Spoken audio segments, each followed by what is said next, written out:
Carla and Lou here from Games, Brains and a Head-Banging Life, gbhbl.com for sure, and it's nasty time. Yes, it's the nasties. We take a look at probably the most unusual entry in this series on the entire nasty list that literally makes no fucking sense as to why it's on there. Aside, all right, you can pick, I feel like you can pick a certain point where it probably is the reason as to why, but watching it now, it's not even a horror movie. No. That is a super important thing. This is not a horror movie. No. This is a drama. Yeah. This is a drama with a moment of violence in the latter part of it regarding a bludgeoning. Yeah. That's about it. It is, of course, you've seen the title, I Miss You, Hugs and Kisses, also known as Drop Dead Dearest and Left for Dead. Both of them sound more jokey for me. Yeah. Here's the thing, watching the movie, I didn't get I Miss You, Hugs and Kisses. No. But that line, that title is said in the very last scene. In fact, I think it might be the last line because it's the sign off of the letter. He's writing the letter to his daughter. Oh, I thought it was earlier than that. No, he's writing this in the prison. He's writing the letter to his daughter. And he ends it with I Miss You, Hugs and Kisses. And I was like, okay, so for me it kind of works there. Yeah. But it's a 1978 Canadian drama mystery film based, this is the important part, based on the Peter Demeter murder case. It is a video nasty, but cool thing, this film was scored by Howard Shore. So, do you know what I mean? That's Lord of the Rings man. Was he? I don't know. I just know he's a famous composer. I think he's Lord of the Rings. Well, he's a famous composer that I know the name and know he's worked on some big ass movies. So yeah, there it is. Canadian drama mystery film. And this is going to be one of the shortest videos we do. Because there's really not a lot of detail about it. Instead, I've kind of, rather than follow the plot, because I don't think it's worth talking about that, I pulled out the details about the real case. Yeah. So firstly, the main two cast. Ellie Summer as Magdalene Kruskin. And Donald Pillen as Charles Krushin. That's it. They're the two major people. Yeah. So the real case... Peter Demeter, born 19 April 1933, is a Hungarian-born Canadian former real estate developer who was convicted in 1974 for arranging the murder of his wife. It was the longest trial in Canadian history and revealed that both husband and wife may have been plotting to actually murder each other to collect a $1 million insurance policy. The assailant was never found. So he was convicted for the arrangement rather than the actual murder. While serving his sentence and living in a convict's halfway house, in 1983, Demeter was charged on 2 further counts with trying to arrange the kidnapping and murder of the son of his cousin, the latter who was managing his financial affairs. And in 1985, Demeter was convicted of the charges and given a second life sentence. So the film effectively does a dramatization of these events, leaving a lot up to your own interpretation about who may have been responsible for the murder of his wife, how much he was involved in, and angles like that. It mainly revolves around Charles Krushin, the character of Donald Pillen, particularly the detachment he has from his wife, their crumbling relationship, his interest in a French, she an au pair to begin with? Yeah, she was. Yeah, and falling in love with her, to the potential idea of who he might have been talking to. Sometimes it's a little on the nose, where it will deal with like where he's like talking to someone about murdering his wife or hitting and stuff like that. All this stuff is evidence used against him in court. I like the flashback style. That was quite a way. I like the way they did.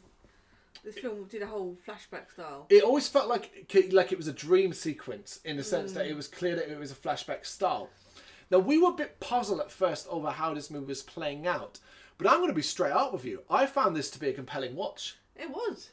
It was really interesting because I say it was well played. I wanted to go over the fact, it's not a horror. Yep. Right, just get on board with it. Just watch it. Yeah, once we kind of realised that we were dealing with a murder mystery here, and bear in mind, I had cursory knowledge of the details, not the real case, but a cursory knowledge that it was based on a real case. I was quite intrigued to sort of see where this movie would fall, because a lot of times with these sort of things, they often try to lean you towards, well, without outright saying it, to lean you towards taking a side. Yeah.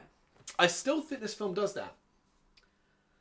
What, like you? I think it still leans towards that he was responsible. But, and this is a weird one, I think the film tries to justify his actions. Yeah, they don't make her very likeable, the wife, do they? No, at all. No. Not at all. I think they go out of their way to kind of suggest that, or at least have some justification to say, well, you know, she was horrible. Don't mean she should fucking die. Yeah, and you know? Yeah, because it was like, oh, he's got his love that he was supposed to be more in love with the au pair, young girl. And they should have been happy and stuff like that. But that side of things is well told. It is interesting to watch. And because we focus on the major two characters overall and detail things such as his collapse of his friendship with his friend, because his friends end up sleeping with his wife and stuff like that. That's interesting stuff as well. And obviously leading to the court case. Now, do you remember? Bear in mind we didn't know the result of this case. We didn't really know it was a case at all at that point. Do you remember being surprised that he got convicted at the end of the movie?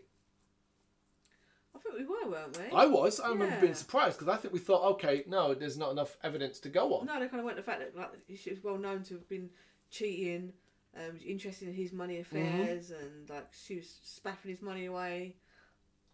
Because of course, when it comes to the actual murder, which is the part I think that gave this the nasty tag, it's a bludgeoning scene in the garage where she gets hit over the head. The movie films it with different people. Changes the rollout, if you remember. Changes the rollout to suggest that it could have been any of these specific people. Yeah. And I thought that was an interesting angle as well, because what the film did up to that point was give you all the reasons why this person could have done it, whether it was Charles himself, whether it was the boxer, the retired boxer, whether it was Charles's friend, her ex-lover and stuff like that. It does all of this and goes, hey, it could have been this person and that person, that person. That still left it as quite a surprise when he's convicted. Like, oh, okay. Yeah. He didn't get away with it. He didn't? Oh, okay. But there's the problem. Did he do it? Didn't he do it? That's the kind of thing. Ultimately, I trust in court of law, court system most of the time. I think it gets it right most of the time. So if it was convicted of it, there was enough evidence to say he did it. Yeah. But as a nasty, this one stands out for different reasons. And it's simply this. It is not a horror movie. No. We were baffled all the way through this movie going, how the fuck did this end up on the nasty list? I still don't know.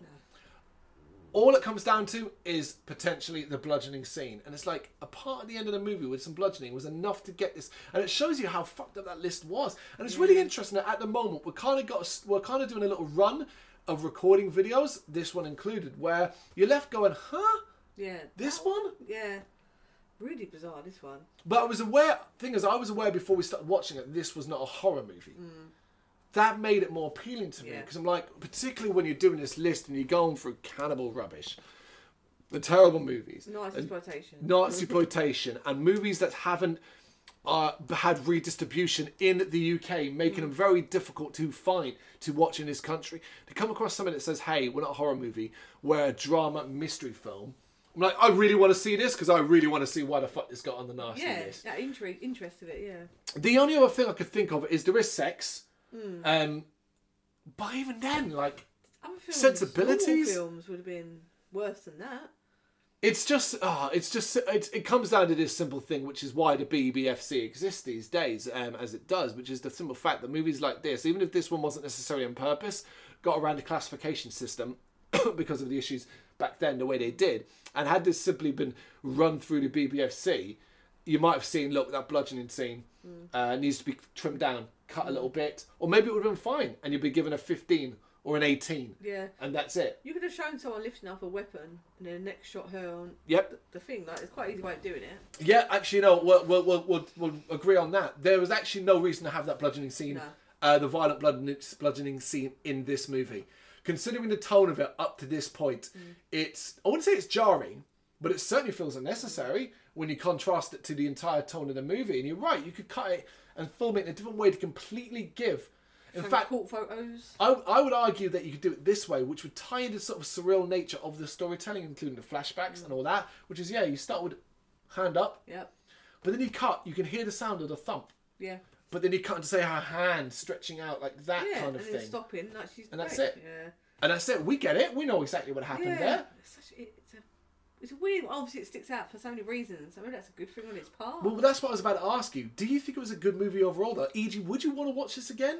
I don't know. Watch it again. Yeah, that's that, isn't it? I've watched it. I've had my fun with it.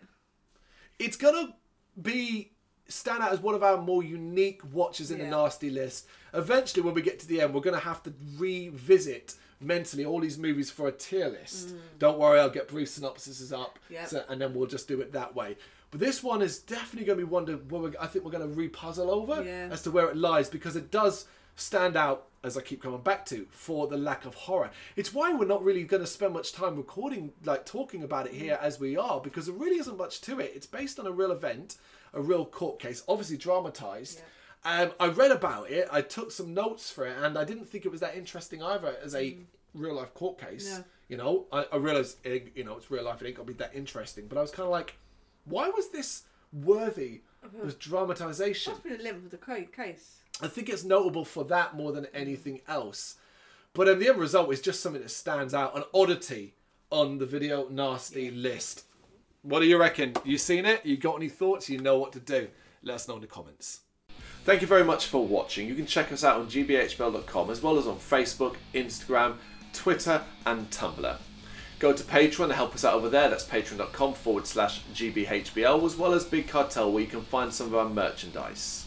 We have a podcast running on SoundCloud and Apple Podcasts. And of course, if you like this video, do us a favour, hit the subscribe button and help the channel grow.